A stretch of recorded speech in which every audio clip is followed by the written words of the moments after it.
જય દ્વારકાધીશ ખેડૂત મિત્રો. તો આજે હું તમને ખેડૂતના દીકરા તરીકેની એક મારી જે અંદરની વ્યથા છે એ તમારી સમક્ષ રજૂ કરવાનો છું. કાલે સાંજે મેં એક વિડીયો જોયો. પોરબંદર જિલ્લાની અંદર અત્યાર સુધીમાં વરસાદ થયો નથી.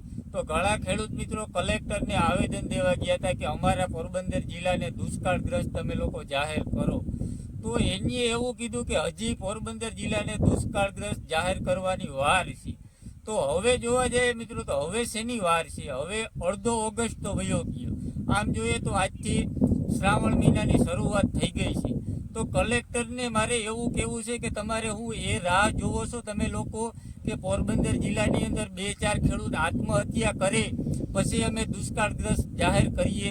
તમારી ગણતરી એવી છે કે હું છે? તમારા કાયદા પ્રમાણે જોવા જઈએ તો ઓગસ્ટ મહિના સુધી વરસાદ ના થાય તો તમારે દુષ્કાળગ્રસ્ત એને જાહેર કરવો જોઈએ. તો આજે 13 ઓગસ્ટ થઈ ગઈ છે. તો તમે બધે ભાજપની દલાલીઓ કરવાનું બંધ કરો અને ખેડૂત સામું જરાક જોવો. આ અત્યારે મગફળીની પોઝિશન તમે જોવો, આમાં કંઈ થાય એમ છે નહીં. અને હવે કદાચ વરસાદ થાય તો આ વર્ષ તો અમારું ફેલ જ થઈ ગયું છે. આ મગફળીની અંદર અત્યારે જોવા જઈએ તો ઘણા ખેડૂતે ઘણા સપના જોયા હે કે મારી દીકરીનો આની અંદરથી હું કરિયાવર કરી, મારા દીકરાને આની અંદરથી હું ભણાવી, રૂપિયા આવશે તો એને સારું શિક્ષણ આપી. અને તમે માથેથી તમારી જે જવાબદારી હોય એ હું કામ તમે તમારી જવાબદારી નથી નિભાવી શકતા? તમારી ફરજમાં આવે એ તો તમે કરો. કોઈના પ્રેશરમાં આવીને તમે તમારી ઉપર કોઈ દાગ લાગે એવું કામ ના કરો. આ કલેક્ટરને ચોખ્ખા શબ્દમાં જાણ કરું છું કે તમારી અંદર જે આવતું હોય એ રીતના કરો. ખોટી ભાજપની દલાલીઓ કરવાનું બંધ કરો. અને આમ જોવા જઈએ તો સરકારે એવડો બધો ખર્ચો કર્યો, નર્મદાની લાઈન નાખી, તો અત્યારે અમારે પિયતની જરૂર છે.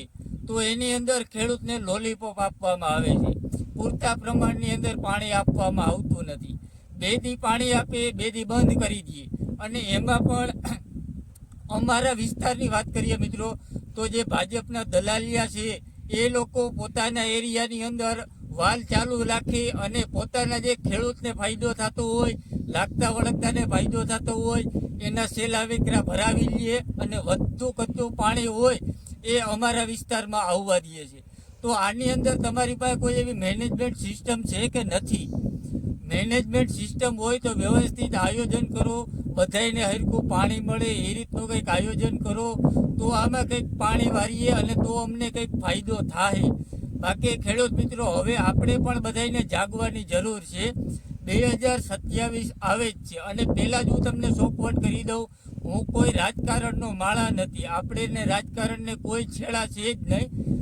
ખેડૂતના દીકરા તરીકે આજે મિત્રો મને અંદરથી એવી વ્યથા થઈ કે પોરબંદરનો કલેક્ટર કહે કે હજી દુષ્કાળગ્રસ્ત જાહેર કરવાની વાર છે. તો તમારે હું આ પાટલું પહેરે કાઢીને સડિયું ભર આવીએ તમને આવેદન દેવા, ત્યારે તમને એમ થાય કે નહીં હકીકતમાં દુષ્કાળ છે. તો આ રીતના મિત્રો 27ની ચૂંટણી ધ્યાનમાં આવે જ છે, ધ્યાનમાં રાખજો. આપણે ખેડૂત જોવા જઈએ હેઠા પાડા હાટું થઈને પણ આપણે કોઈને એક સાહ દેતા નથી. આપણું હકનું હોય તો આપણે લડતા હોઈએ. તો આ પણ મિત્રો આપણા હકનું જ છે. તો આપણે લડવું જોઈએ, બધાએ અવાજ ઉઠાવવો જોઈએ. અત્યારે નર્મદાની અંદર પાણીની અંદર એટલા ઘાલમેલ થાય છે, 2 દી આપે 2 દી બંધ કરી દઈએ. તો તમે આપો તો વ્યવસ્થિત આપો. અને એનું તમારી પાસે કોઈ મેનેજમેન્ટ છે નહીં. દિવસના પાણી આપે, વિડિયા બનાવી લઈએ, વાહ થઈ જાય, રાતે બધું બંધ કરી દે છે. તો આ બધી તમારી ભળવાઈઓ બધી જે કરો એ બધી બંધ કરી દો અને ખેડૂત આમું જરાક જોવો. અને વરસાદ નથી એ તમારા ઓફિશિયલ આંકડા છે કે 2 ઇંચ જ વરસાદ છે. તો આને વહેલેરો દુષ્કાળગ્રસ્ત જાહેર કરો અને ખેડૂતના હિતમાં કંઈક નિર્ણય લ્યો. ધન્યવાદ.